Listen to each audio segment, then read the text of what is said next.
The day we buried my parents, my sister stood over their graves, called me a charity case, and told the entire town I had 30 days to get out of the house.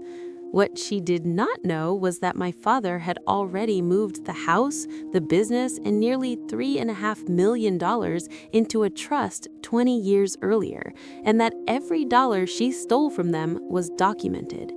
My name is Elara Whitmore, and the woman who tried to erase me from my own family had no idea she was about to lose everything in open court. Chapter 1: The Funeral and the Humiliation. The rain had stopped not long before the service, but the air still felt thick and damp, like the sky had not finished grieving.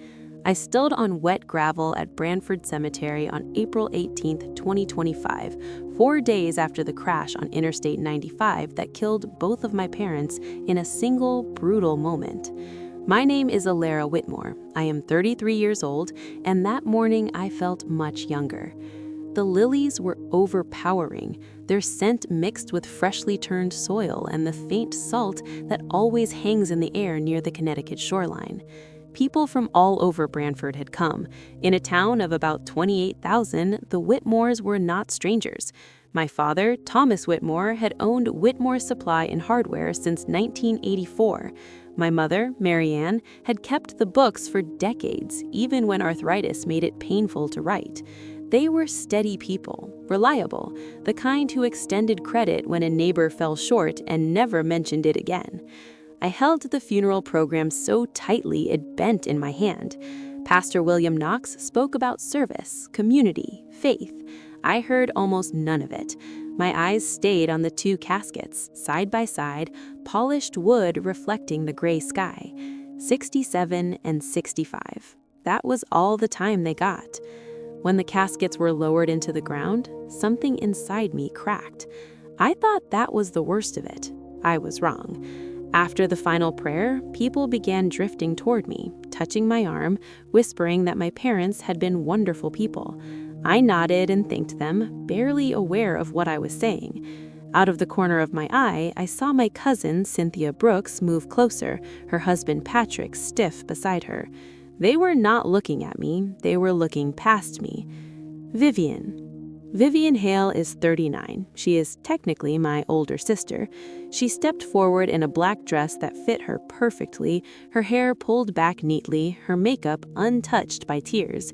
She did not look like someone who had just buried her parents. She waited until a small circle formed around us. Church friends, neighbors, a couple of employees from the hardware store. Then she spoke clearly, loudly enough for everyone to hear. "I think it is time we stop pretending," she said. "Elara, you have always known you were adopted." The words seemed to echo in the damp air. My chest tightened, not because I had never heard it before, but because of where she chose to say it. Here, over their graves. Vivian continued without hesitation. "Mom and Dad took you in out of kindness. They felt responsible for you.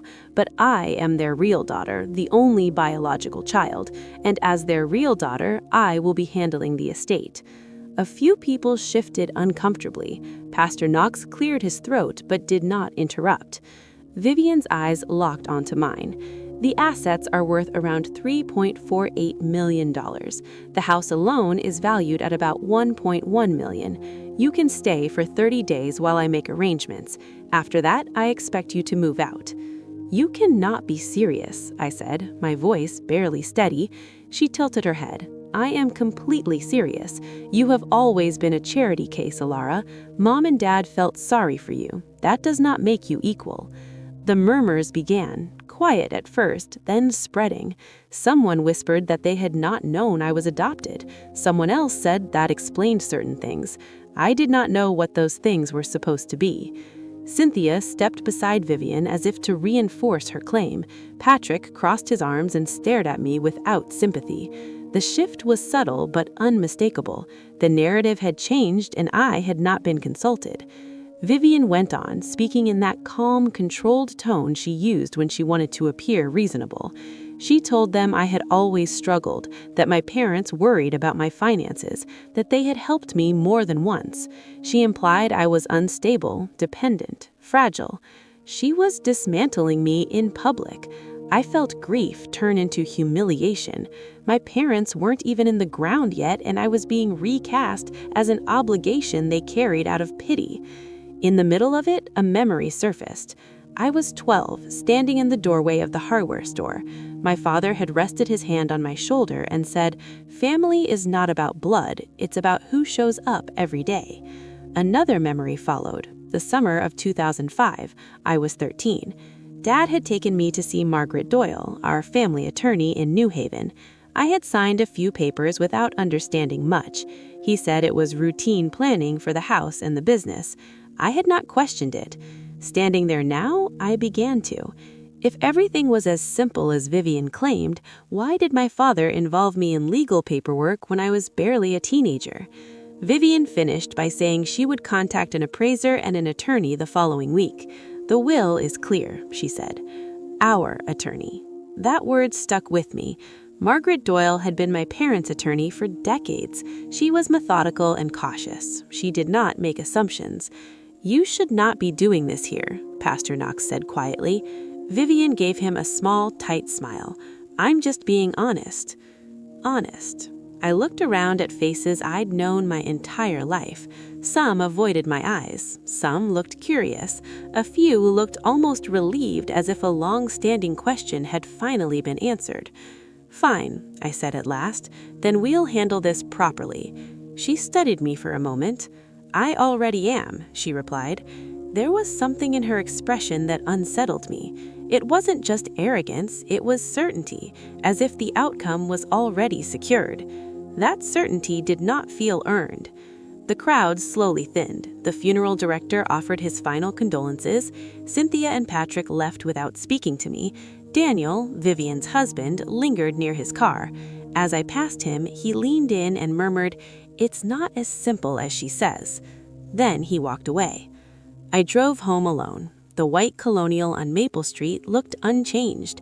The porch swing, the hydrangeas, my mother's car still in the driveway. The normalcy felt cruel. Inside, the house smelled faintly of cleaning solution and the casseroles neighbors had dropped off. My mother's coat still hung by the door. My father's reading glasses rested on the end table beside his chair. 30 days, she had said. I walked down the hallway to my father's office. The room was exactly as he left it, papers stacked neatly, a yellow legal pad filled with his steady handwriting. On the wall, framed photos from the early days of Whitmore Supply and Hardware. My father, standing in front of the store in 1984, proud and hopeful. I opened the top drawer of my father's desk. Pens, receipts, a tape measure. In the back, under a stack of manuals, I found a small locked box. The key was taped underneath the drawer, exactly where he once joked it would be in case of emergency. My hands trembled as I unlocked it. Inside was a large manila envelope, slightly darkened with age. On the front, in my mother's handwriting, was one word and a year: 2005. Tucked inside was a folded sheet of paper. My mother's careful script filled the page. "If you are reading this, do not trust words, trust documents." I sat slowly in my father's chair. The leather creaked under my weight. Outside, a car passed, tires hissing on wet pavement. The world continued as if nothing had been torn apart. I stared at that envelope for a long time.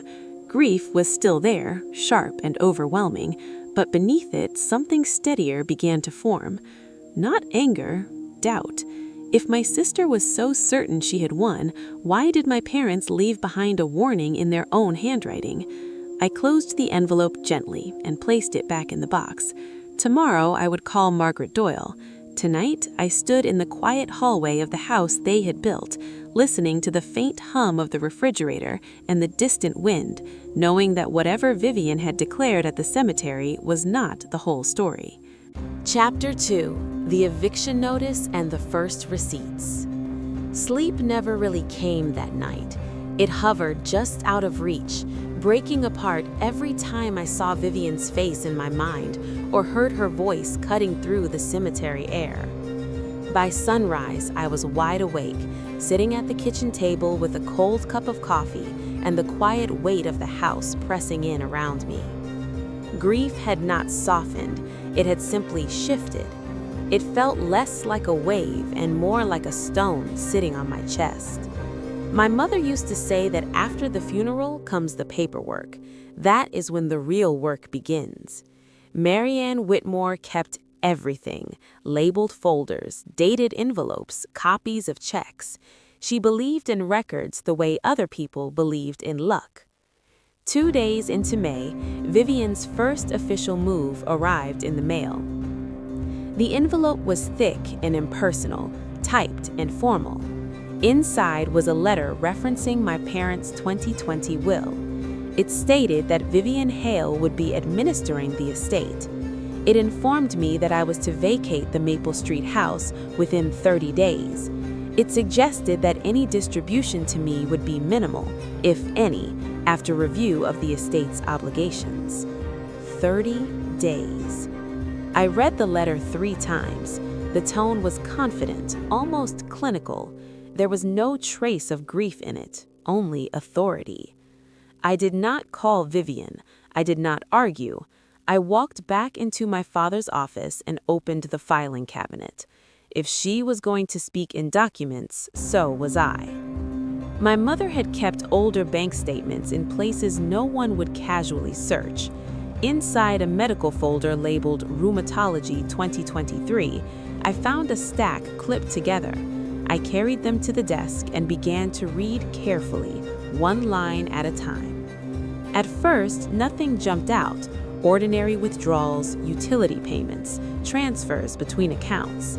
But then I started noticing patterns, monthly amounts that did not align with their known expenses, transfers that grew slightly over time, like someone testing how far they could go without being noticed. I pulled out a calculator. From 2015 through 2024, the total of irregular withdrawals and transfers came to $418,750.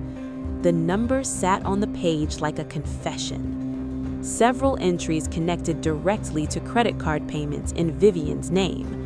On a few statements, I found billing pages where the mailing address had been temporarily changed to Vivian's home in Branford before being changed back to Maple Street. It was subtle, easy to miss if you were not looking. I felt something cold and steady settle into place inside me. This was not a sudden move after the funeral. This had been happening for years. The next morning, I went to the bank. The branch on Main Street looked exactly as it always had: bright lights, neutral carpet, the same quiet hum of printers and low conversations. Olivia Tran met me in a small office. She was 29, composed and attentive. I told her who I was. I told her my parents had passed away. Then I placed the stack of statements in front of her. "I need clarity," I said. "Just the facts." Olivia reviewed the pages slowly. She paused at 2 entries from 2021 and 2023. "These credit lines were opened remotely," she said.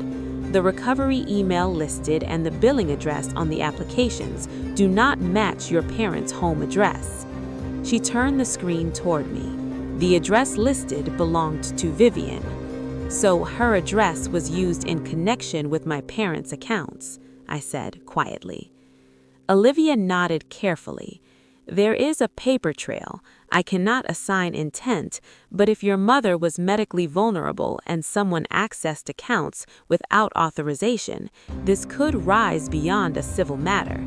Elder financial abuse is a serious allegation. You should consult legal counsel before confronting anyone." I thanked her and walked out into the bright parking lot, blinking against the light. The world looked the same. The bank signs still gleamed blue, cars still moved in orderly lines, but I felt as if a hidden layer had been peeled back. On the way home, I stopped at Harold Kent Jewelers. The bell above the door rang softly when I entered. Harold Kent, 58, greeted me with a polite nod. I placed my grandmother's jewelry on the counter and asked for an appraisal. He examined each piece under magnification. When he reached a pair of earrings my mother wore every Christmas, he paused. He set them down carefully. "These are not the original stones," he said. "The metal is not consistent either. It's a good replacement, but it's not authentic." I felt the words land slowly. When someone replaces pieces like this, it usually means the originals were sold. He printed an appraisal and slid it toward me. I held it as if it were fragile. By mid-May, Vivian had shifted her attention from the house to the business. Uncle Raymond Whitmore called me one afternoon. He had been co-owner of Whitmore Supply and Hardware for years, steady and pragmatic like my father. His voice was tight with restrained anger. "Vivian emailed the staff," he said, "claims she's the new owner, talks about restructuring, about changes." "You can't do that," I said. "Not without proper authority," he replied. "Probate is not final, and the business ownership involves more than a will." He asked what I had found. I told him about the bank statements, the credit lines, the jewelry. There was silence on the other end. "Call Margaret," he said finally. "Don't wait." A few days later, the situation escalated. I heard a vehicle outside and looked through the front window. A locksmith van sat at the curb. Vivian stood on the walkway, arms folded, speaking sharply to the man beside her. I stepped outside. "What are you doing?" I asked. "Taking control of what belongs to me," she said evenly. The locksmith hesitated when I told him there was an active estate dispute. Vivian called the police. Officer Grant Miller arrived and listened to both of us. After reviewing the situation, he told the locksmith this was a civil matter. Without a court order or clear legal authority, no locks would be changed. He documented the interaction and advised both parties to resolve the dispute through attorneys. The locksmith left quickly. Vivian's expression hardened. "This is going to get complicated," she said. "It already is," I replied. Later that week, I ran into Daniel Hale in the grocery store parking lot. He looked worn, less polished than usual. "I probably shouldn't say anything," he said, glancing around, "but you need to know she's been counting on this inheritance for years.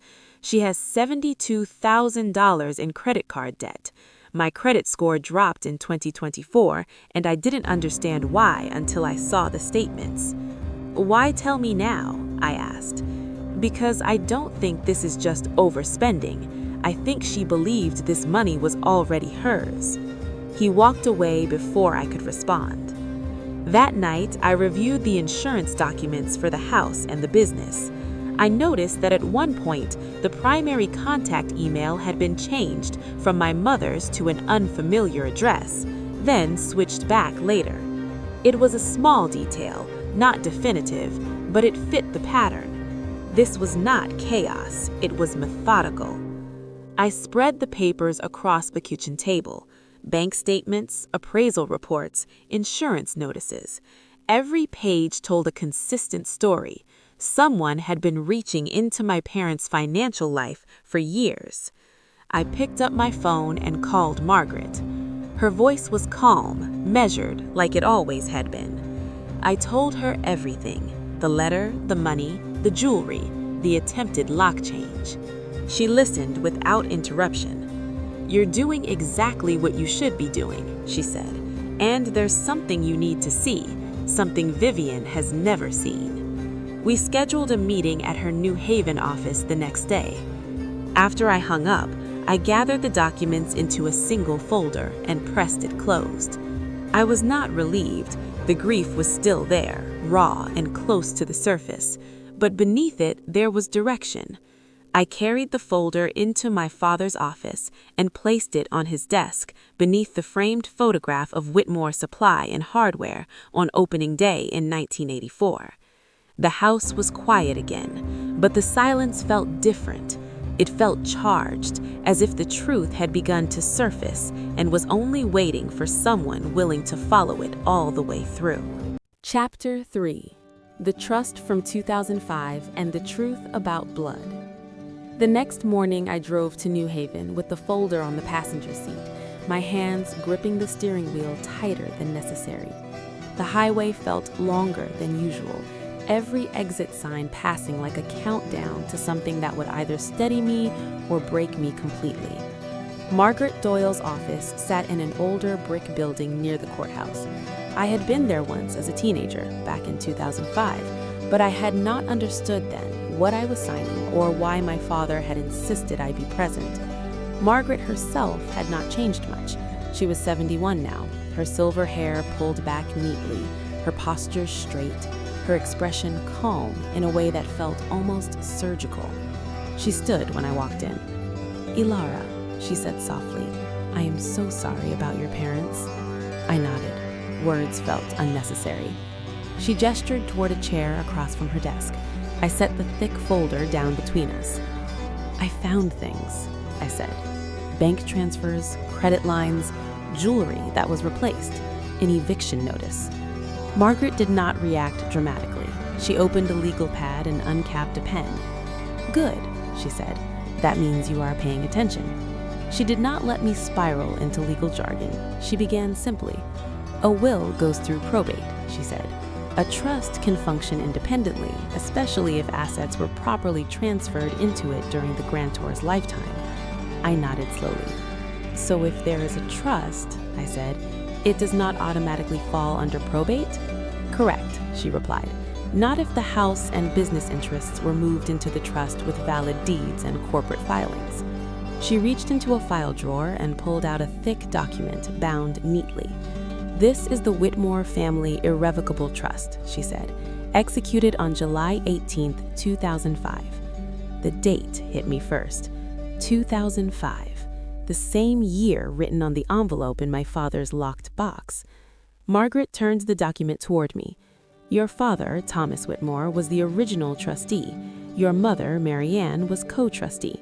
There is a successor trustee clause naming me to administer the transition after their deaths until the beneficiary's management authority is established." I swallowed. "And who is the beneficiary?" I asked, even though something inside me already knew. Margaret met my eyes. "You are." The word settled in the room like a physical object. She continued calmly. "In 2005, your parents transferred the deed of the Maple Street property into the trust.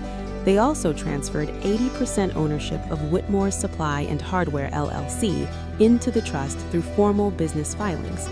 Those transfers were recorded properly." I stared at the paperwork. "So most of the major assets are not subject to probate," I said. "That is correct. The 2020 will governs only assets that were not placed in the trust. According to that document, Vivian is to receive $50,000 from those remaining assets." $50,000. Vivian had stood over fresh graves and claimed control of $3.48 million. The trust, Margaret explained, currently held assets valued at approximately that amount. The house was appraised around $1.1 million, the business interest around $1.6 million, investments roughly $780,000.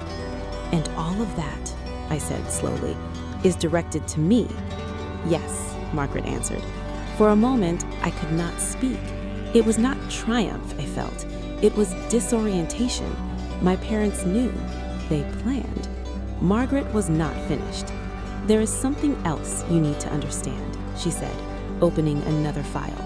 She slid a copy of an adoption decree across the desk. I looked at her.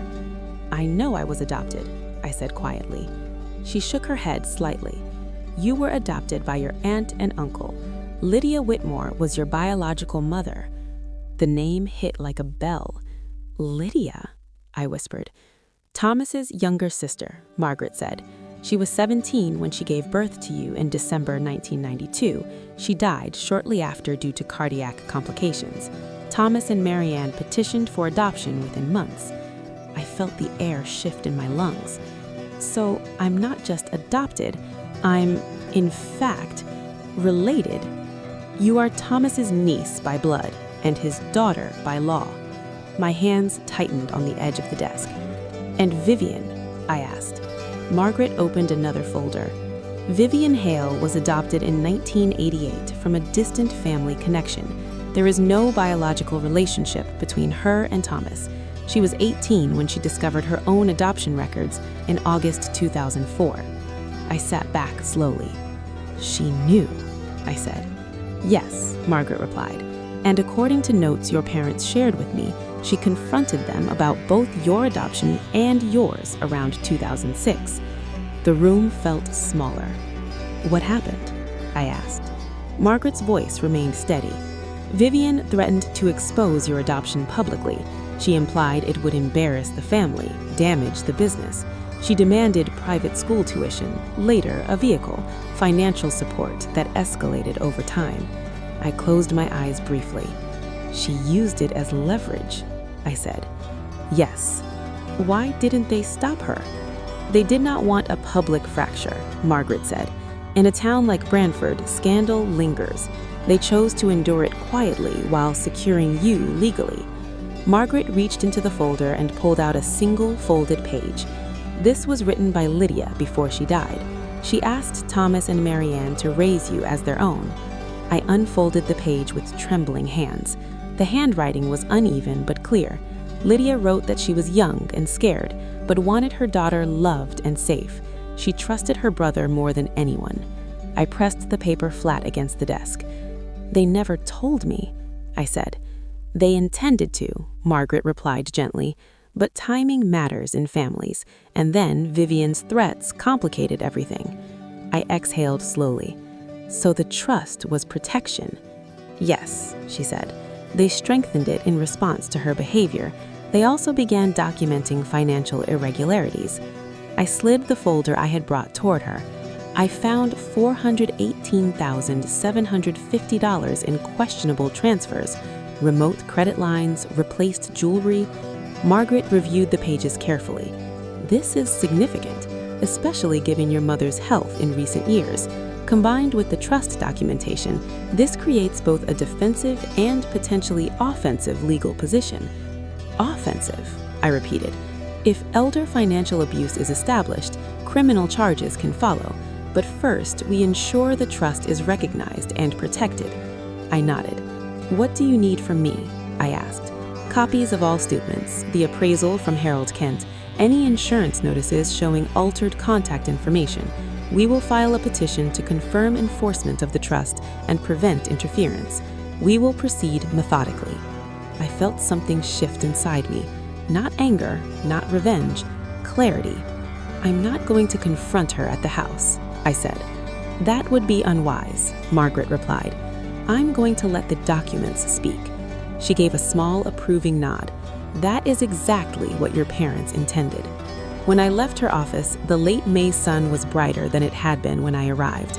I carried copies of the trust, the recorded deed transferring the Maple Street property in 2005, the LLC transfer documents for Whitmore Supply and Hardware, and a list of additional materials Margaret wanted. The city noise felt distant as I walked to my car. Vivian believed blood made her untouchable. She believed that standing at a cemetery and declaring herself the real daughter would rewrite reality. She did not know about July 18, 2005. She did not know that my parents had moved their home and business into a structure she could not bully her way into. I sat behind the wheel for a long moment before starting the engine. I did not feel victorious. I felt anchored. The fight ahead was no longer about arguing in the kitchen or defending myself on a porch. It was about process, recorded deeds, corporate filings, bank statements. I drove back toward Brantford knowing one thing with absolute certainty. I did not need to shout to win this. I only needed the truth and the patience to let it unfold. Chapter 4. Public Unraveling. June arrived heavy with humidity, and with it came Vivian's next performance. She sent out invitations under the title Family Remembrance Gathering at the Maple Street House. The wording sounded tender. The timing was calculated. Probate had not concluded, but she was already acting as if it had. When I walked into the living room that afternoon, the air smelled faintly of white wine and garden roses. A few extended relatives stood near the fireplace. Cynthia and Patrick were there. Several longtime customers of Whitmore Supply and Hardware had been invited as if this were a social event rather than a private estate matter. Vivian stood near the mantel wearing a navy dress and my mother's wedding ring. The sight of it made my stomach tighten. She lifted her hand deliberately when she spoke, the diamond catching the light. "As the only true representative of this family," she said, "I think it is important we begin settling things in a respectful way." Uncle Raymond stood beside me, silent but solid. Margaret Doyle was calm, holding a slim leather portfolio under her arm. Vivian gestured toward a small table where she had arranged a few decorative items from the house. "We do not need to wait for every technicality," she continued. "Dad would have wanted efficiency." Margaret stepped forward before I could speak. "This is not a technicality," she said evenly. "It is a matter of legal authority." The room shifted. Vivian's expression faltered for a second. "I do not recall inviting counsel," she said. "I was invited by the beneficiary of the Whitmore Family Irrevocable Trust," Margaret replied. She opened her portfolio and removed copies of the trust and recorded deed.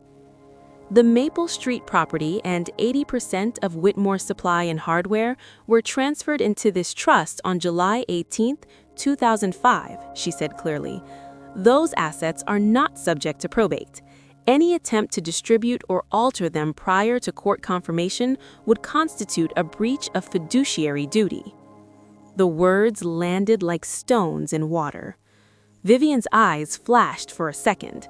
"That is not accurate," she said sharply. "The will names me executor."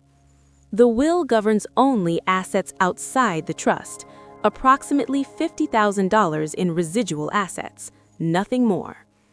A murmur rippled through the room. Daniel stepped forward then, his face pale but firm. "Vivian," he said quietly, "I saw the documents." She turned on him. "What are you doing?" "I saw the trust," he said, voice unsteady but firm. "And I know you are not the only biological child in this family. I know about Lydia. I know Elara is Uncle Tom's niece." Silence swallowed the room. Vivian's expression hardened. "Do not you dare," she said. Daniel did not look at her. He looked at the floor. "I am filing for divorce," he said. "I cannot be part of this, not after what I have seen with the accounts." Gasps broke out around us. Cynthia whispered something to Patrick. Pastor William Knox, who had been standing near the doorway, closed his eyes briefly as if praying for patience. "You are making a mistake," Vivian hissed at Daniel. "No," he replied. "I think I made that mistake years ago." The illusion cracked in that moment, not because of shouting, because of truth spoken plainly in a room full of witnesses. Within weeks, the social consequences began unfolding in ways no legal document could stage.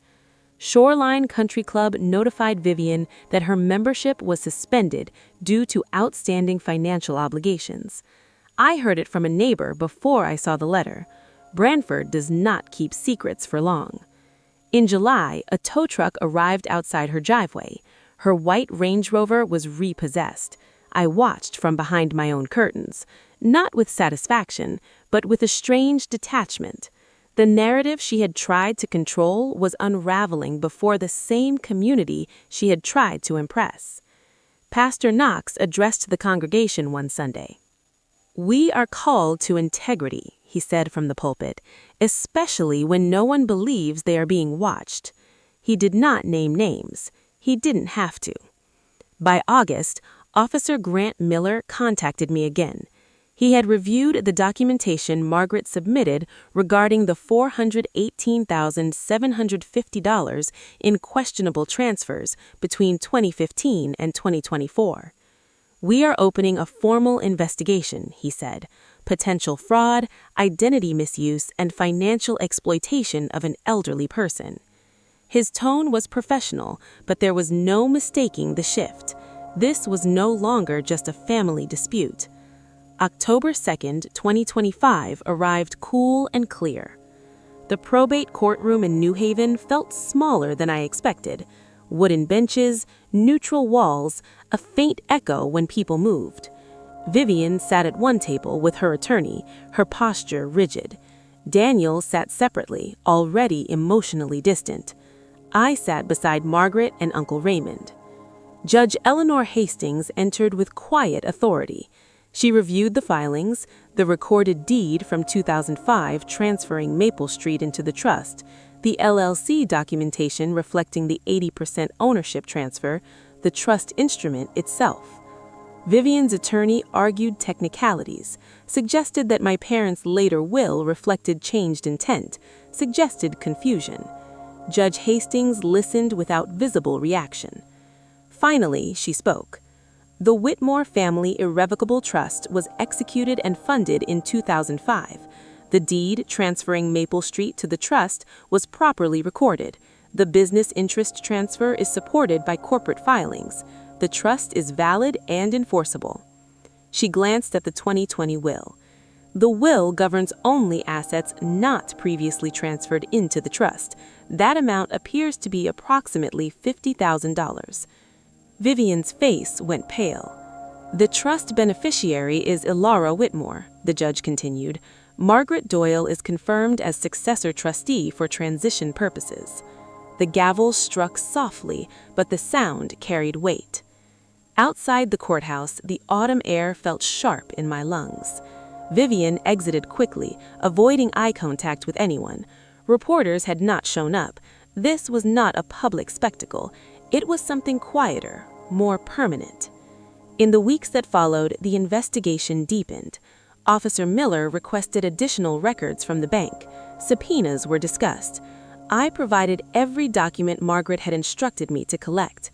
I did not confront Vivian in the house. I did not argue in hallways. I let the process move. Daniel's divorce filing became official. Shoreline Country Club formally revoked Vivian's membership. Her social circle thinned visibly. Invitations stopped. The whispers changed tone from admiration to caution. One afternoon, as I was leaving the hardware store, Uncle Raymond rested a hand on my shoulder. "Your father knew what he was doing," he said. Quietly. I nodded. I felt grief still, especially when I walked past the aisle where Dad used to stand explaining power tools to customers. But alongside it, I felt something steadier. The story Vivian tried to write at the cemetery no longer belonged to her. She was no longer the narrator. The trust held, the court confirmed it, the investigation moved forward. For the first time since April, I sensed not just defense, but restoration. Not revenge scouted across a porch, but truth documented, recognized, and placed back where it belonged. And as the leaves began to fall across Branford, I understood that what was collapsing was not just her claim to money, it was the illusion she had built around herself for years. I stood in the doorway of Whitmore Supply and Hardware one evening after closing, looking out at Main Street as the lights flickered on. The store still bore my father's name. The house still stood on Maple Street. The process was not finished. There were still filings to complete, questions to answer, investigators to meet. But the direction had shifted. The truth was no longer waiting. It was unfolding in plain sight. Chapter 5. The Verdict and What Family Really Means.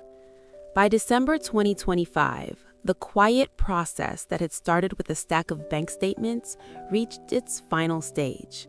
The investigation moved faster than I expected once the probate ruling confirmed the trust. Officer Grant Miller kept his tone professional every time he called, but I could hear the shift in his voice as the numbers became undeniable. Bank records, remote credit applications, insurance contact changes, appraisals confirming jewelry had been replaced. The pattern was no longer a suspicion, it was documented.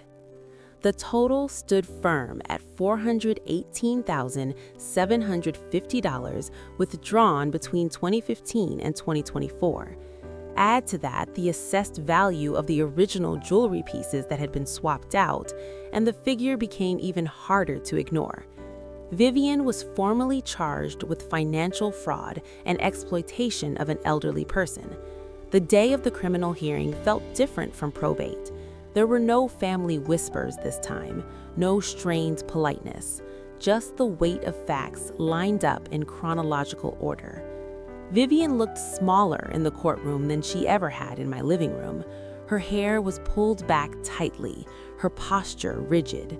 There was no confidence in her expression now, only calculation and fatigue. The prosecutor laid out the timeline clearly. Transfers, credit lines opened remotely, address changes, the pattern of increasing withdrawal as my mother's health declined. Margaret sat beside me, silent but steady.